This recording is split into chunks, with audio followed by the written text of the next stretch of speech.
চার নাম্বার যিনি আমাদের প্রতিনিধি হবে, তার চার নাম্বার বৈশিষ্ট্য, তিনি শিষ্টের লালন করবে, দুষ্টের দমন করবে। এই কথাটা মনে রাখবেন।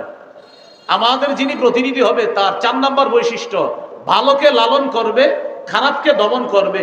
কিন্তু আমরা এই বাংলাদেশের পরিস্থিতি এবং বাস্তবতা এবং সত্য কথা, আমাদের কথাগুলা অনেক দূর পর্যন্ত যাওয়া দরকার। আমরা দেখি আমাদের দেখে ভালো যারা, তাদেরকে দমন করা হয়, আর খারাপ যারা, তাদেরকে লালন করা হয়। অথচ উচিত কি? ভালোকে লালন করা, খারাপকে দমন করা। উলামায়ে কেরাম, ইসলামী মূল্যবোধে বিশ্বাসী তাওহীদি জনতা, এরা হলো ভালো, এদেরকে লালন করতে হবে। এদেশে 90 ভাগের বেশি মুসলমান। এই মুসলমানের স্বাধীন দেশে সবচাইতে পরাধীন মনে করা হয় মুসলমানদেরকে। যদি পরাধীন মনে করা না হতো, তাহলে মুসলমানদের বিভিন্ন ইস্যুতে তাদের দাবি দেওয়া সবচাইতে গুরুত্বযুক্ত। কারণ পার্সেন্ট হিসাবে এই দেশে কারা বেশি? তো এরপরও আমাদের দাবি দেওয়ার মূল্যায়ন করা হচ্ছে না।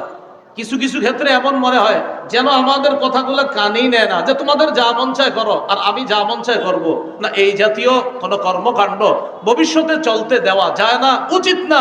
উলামায়ে কেরাম যে কোনো কাজে কর্মে এবং অন্যায়, উলামায়ে কেরাম যদি আমাদেরকে যে কোনো জায়গায় আহ্বান করে স্বতঃস্ফূর্তভাবে, টুপি দাড়িওয়ালা সহ অন্য মুসলিম ইসলাম যারা আছে, ইসলামী মূল্যবোধে বিশ্বাসী সকলকে নিয়ে কারা কারা ইনশাল্লাহ আমরা তাদের আহ্বানে সাড়া দিতে রাজি আছি? রাজি আছি তো সবাই ইনশাল্লাহ?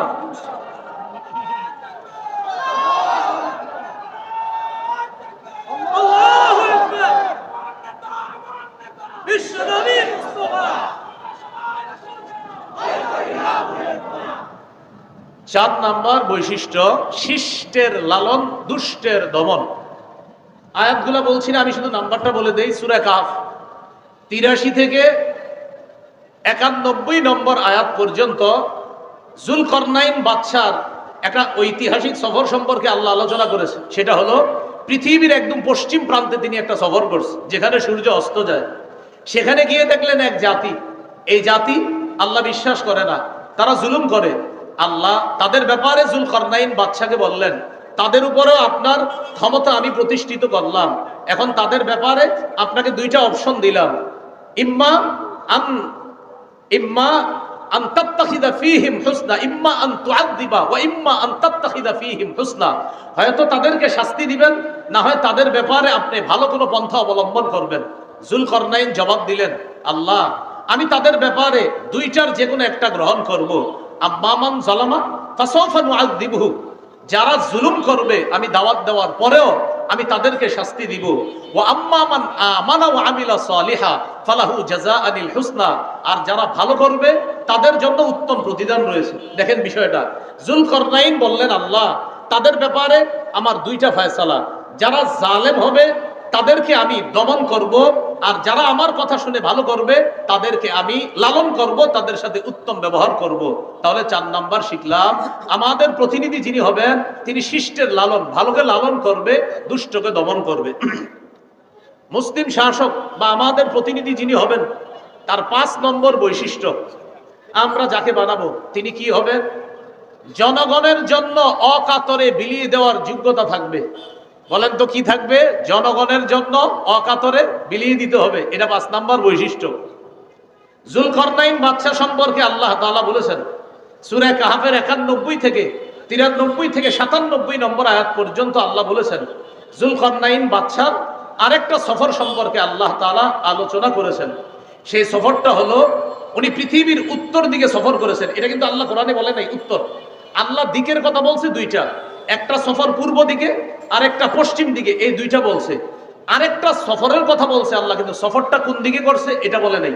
তবে মুফাসসিরিনে কেরাম গবেষণা করে বলেন, যুলকরনাইনের আরেকটা সফর হয়েছে উত্তর দিকে, রাশিয়ার দিকে। এটা মুফাসসিরিনে কেরামের অভিমত। সেখানে গেলেন, যাওয়ার পর দেখে এক জাতি যারা যুলকরনাইন বাদশার কথা বুঝে না, লা ইয়াকাদুনা ইয়াফকাহুনা কাওলা, ভাষা বুঝে না। তো যুলকরনাইন বাদশা তাদের সাথে কথা বলার জন্য দুভাষী নিযুক্ত করলেন, অথবা তাদের সাথে ইশারায় কথা বললেন। তারা যুলকরনাইনকে বলল, বাদশা আপনার কাছে আমাদের একটা দাবি আছে। কি দাবি? এই পাহাড়ের পিছনে দুইটা জাতি আছে, একটা ইয়াজুজ আর একটা মাজুজ। এরা রাতের বেলা আমাদের বাড়িতে এসে লুটতরাজ করে, ডাকাতি করে, আমাদের ধন সম্পদ ছিনিয়ে নেয়। আপনি যদি এই দুই পাহাড়ের মাঝখানে ফাঁকা জায়গাটা বন্ধ করে দেন, তাহলে তাদের এই দুর্নীতি থেকে, তাদের এই লুটতরাজ থেকে আমরা বেঁচে যাব। এই কথা বলার পর জাতি বলল, ও বাদশা, প্রয়োজনে যদি কিছু টাকা পয়সা লাগে টাকা পয়সা আমরা দিব। কারা বলল? জাতি বলল বাদশাকে। বাদশা জুলকারনাইন বললেন, আমার টাকা পয়সা লাগবে না, আল্লাহ আমাকে যা দিয়েছে, মা মাক্কান্নি ফিহি খায়র, আল্লাহ আমাকে যে ক্ষমতা দিয়েছে এটা অনেক উত্তম। আইনুনি বিকুওয়া, তোমরা আমাকে একটু সহযোগিতা করবা, এই দেয়াল দেওয়ার জন্য, প্রাচীর নির্মাণ করার জন্য তোমরা আমাকে একটু সহযোগিতা করবা। আর যা যা লাগবে এগুলা সব আমি নিজস্ব অর্থায়নে সব কিছু আমি এনে দিব, তোমরা শুধু একটু বহন করে নিয়ে আসবা। বাদশা জুলকারনাইন দুই পাহাড়ের মাঝখানে একটা প্রাচীর দিয়ে দিলেন। তো জনগণের জন্য অকাতরে বিলিয়ে দেওয়া, এটা মুসলিম শাসকের 5 নাম্বার বৈশিষ্ট্য হবে। বিষয়টি যেন এমন না হয় কথার কথা আপনি লাইনের গ্যাস বন্ধ করে দিলেন, একটা কথার কথা, আমাদের দেশ গ্যাসের গণি না, এখন আপনি লাইনের গ্যাস বন্ধ করে দিয়ে বোতলের গ্যাস চালু করলেন, চালু করার পরে এটার দাম নির্ধারণ করলেন 600 টাকা, কিন্তু বাজারে আসলো 1400-1500 টাকা। এমনি বলতেছি কথার কথা। তো ভাই 1500 কিভাবে হলো? 600 হলো মূল দাম, এরপরে 1 টাকা পায় অমুকে, আরেক টাকা অমুকে, আরেক টাকা তমুকে, এইভাবে অমুকে আর তুমুকে যারা পায় আর যারা নেয়, এই জাতীয় কাউকে যদি আবার প্রতিনিধি নির্বাচন করা হয়, তাহলে রডের পরিবর্তে আবারও বাঁশ পাওয়া যাবে। মাথা রাখতে হবে, বাস্তব।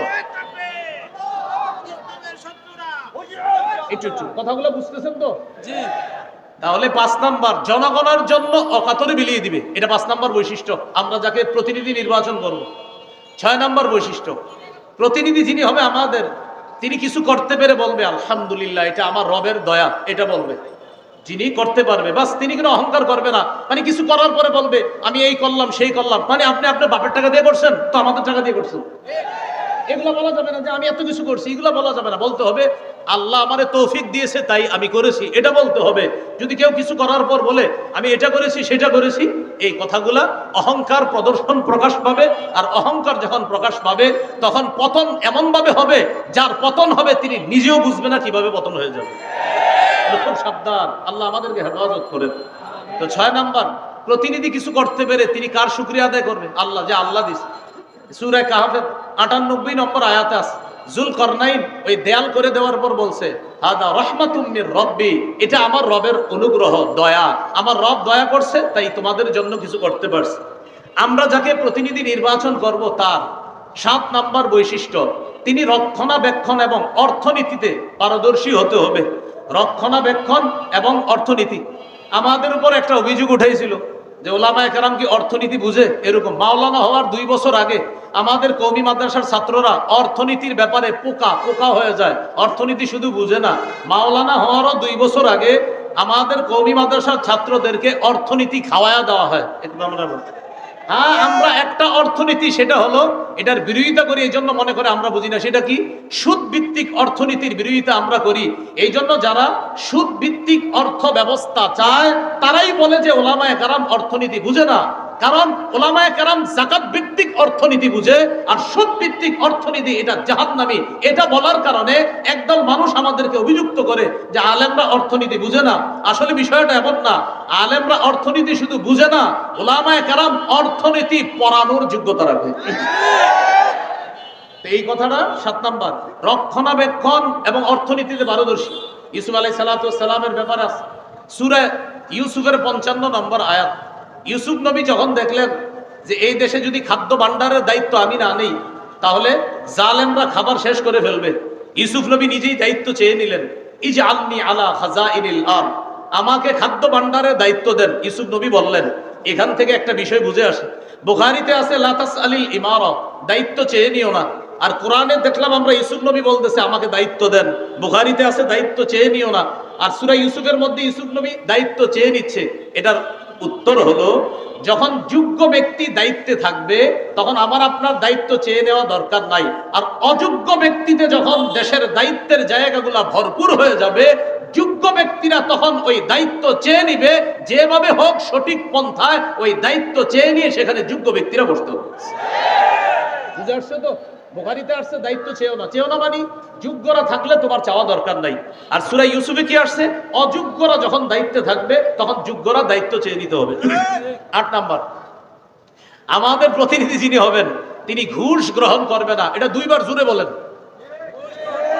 জোরে বলেন সবাই। কি 2 বার কি গ্রহণ করবে না? আবার বলেন, কি গ্রহণ করবে না? এরা এরকম লোক আমরা প্রতিনিধি বানাতে হবে। সূরা নামলের 35-36 নম্বর আয়াত। রানী বিলকিস সুলাইমান নবীর কাছে হাদিয়া পাঠাইছে। হাদিয়া কেন পাঠাইছে? তাফসীরের কিতাবে আসছে। রানীর উদ্দেশ্য হলো সুলাইমান নবী যদি হাদিয়া পাওয়ার পর চিন্তা করে এত কিছু দিল, যাক এই মহিলারা আর কিছু বলবো না। তো রানীর উদ্দেশ্য হলো সুলাইমান নবী তার রাজত্ব নিয়ে থাকবে আর আমি আমার রাজত্বে আমি রানীগিরি করব। এই জন্য হাদিয়া পাঠাইছে। সূরা নামলের 35-36 নম্বর আয়াতে আছে। তো রানীর ওই কথাগুলো সেখানে আছে, দেখবেন খুব সুন্দরভাবে। ইন্নী মুরসিলাতুন ইলাইহিম বিহাদিয়্যাহ ফানাযিরাতুম বিমা ইয়ারজিউল মুরসালুন। আমি তার কাছে উপঢৌকন পাঠাবো, দেখি হাদিয়া পাঠানোর পর তার রিঅ্যাকশনটা কি হয় দেখবো। তো রানীর উদ্দেশ্য হলো যদি হাদিয়া গ্রহণ করে তাহলে বুঝবো যাক উনি ওনার রাজত্ব নিয়ে থাকবে, আমি আমারটা। আসলে রানীর উদ্দেশ্য সেটা হাদিয়া ছিল না, হাদিয়ার নামে ঘোষ পাঠানো ছিল। এই জন্য ঘোষ কাকে বলে? একটা হলো হাদিয়া আর একটা ঘোষ। ঘোষ মানি ভাই ভালো আছেন আপনি? ঠিক আছেন তো? এই ঠিক আছেন তো মানে আপনি কিছু করেন না, আপনি আপনার জায়গায় থাকেন, আমার জায়গায় রাখেন, আমি এই এলাকাটা দেখভাল করব আর আপনার এটারে হাদিয়া, এটা ঘোষ। এটা হলো ঘোষ, এটা ঘোষ, এটা হাদিয়া না, এটা উপহার না। দিয়ে বলে কি বাসায় কিছু নিয়ে যায়, কিছু খায় বলে আমি কি করব, আর না কিছু খায় না, আর আমার জিনিসটা একটু খেয়াল রাখেন। এই যে খেয়াল রাখেন বলাটা, তখন আর এটা হাদিয়া না, এটা ঘোষ হয়ে যায়। এলো 8 নাম্বার। 9 নাম্বার, আমরা যাকে প্রতিনিধি নির্বাচন করব তিনি আমানতদার হবে। কি হবে ভাই? আমানতদার হবে। সূরা নিসা 58 নম্বর আয়াতে আল্লাহ বলেন, ইন্নাল্লাহা ইয়া'মুরুকুম আন তুআদ্দুল আমানাতি ইলা আহলিহা। আল্লাহ তোমাদেরকে আদেশ করেন তোমরা আমানত যথাযথ জায়গায় পৌঁছে দাও। সহিহ বুখারীর বর্ণনা, রাসূলুল্লাহ সাল্লাল্লাহু আলাইহি সাল্লামকে প্রশ্ন করা হলো, হুজুর কিয়ামত কবে? নবীজি সাল্লাল্লাহু আলাইহি সাল্লাম বললেন, ইদা ফুসিদাল আমরু ইলা গায়রি আহলি ফান্তাজিরিস সাআ। যখন দায়িত্ব অযোগ্য ব্যক্তিকে দেওয়া হবে তখন কিয়ামতের অপেক্ষা করো। এটা একটা বর্ণনা। আরেক বর্ণনায় রাসূল সাল্লাল্লাহু আলাইহি সাল্লাম বললেন, ইদা তুইয়াতিল আমানা ফান্তাজিরিস সাআ। যখন আমানত গুটিয়ে দেওয়া হবে, আমানত উঠিয়ে দেওয়া হবে, তখন কিয়ামতের অপেক্ষা করো। সাহাবায়ে কেরাম প্রশ্ন করলেন, কাইফা ইদাআতুহা ইয়া রাসূলুল্লাহ, হুজুর আমানত কিভাবে উঠিয়ে নেওয়া হবে? নবী বললেন, ইদা উসনিদাল আমরু। আরেক বর্ণনা, ইদা বুসিদাল আমরু ইলা গায়রি আহলি।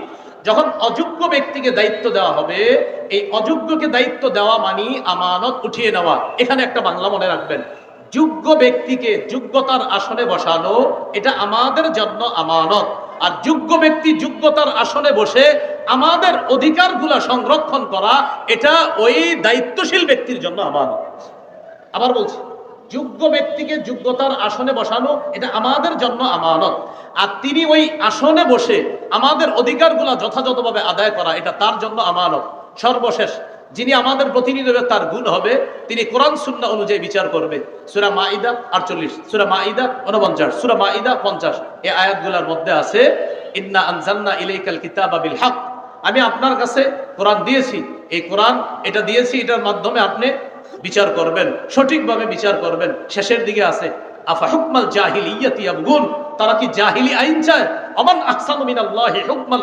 আল্লাহর চাইতে শ্রেষ্ঠ উত্তম বিচারক আর কে হতে পারে?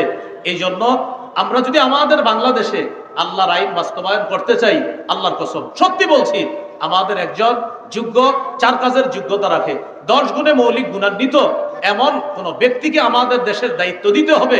তাহলে ইনশাল্লাহ এদেশে সংসদ চলবে কোরআন অনুযায়ী, এদেশের বিভিন্ন পার্লামেন্ট চলবে কোরআন অনুযায়ী। আল্লাহর কসম আমরা স্বপ্ন দেখতেছি যে 90% মুসলমানের দেশ, এটা তো একটা স্বাভাবিক বিষয়। এদেশের সংসদ চলবে কোরআন অনুযায়ী, এদেশের বিচার ব্যবস্থা চলবে কোরআন অনুযায়ী। মানে এটা এমন কোনো কথা না যে হুজুর এটা কোনো কথা না, এটা তো সাধারণ কথা। 90% মুসলমানের দেশ, বলেন কি অনুযায়ী দেশ চলবে? সংসদ কি অনুযায়ী হবে? কোর্ট কি অনুযায়ী হবে? এটা তো একটা স্বাভাবিক বিষয়। মনে থাকবে তো ইনশাল্লাহ?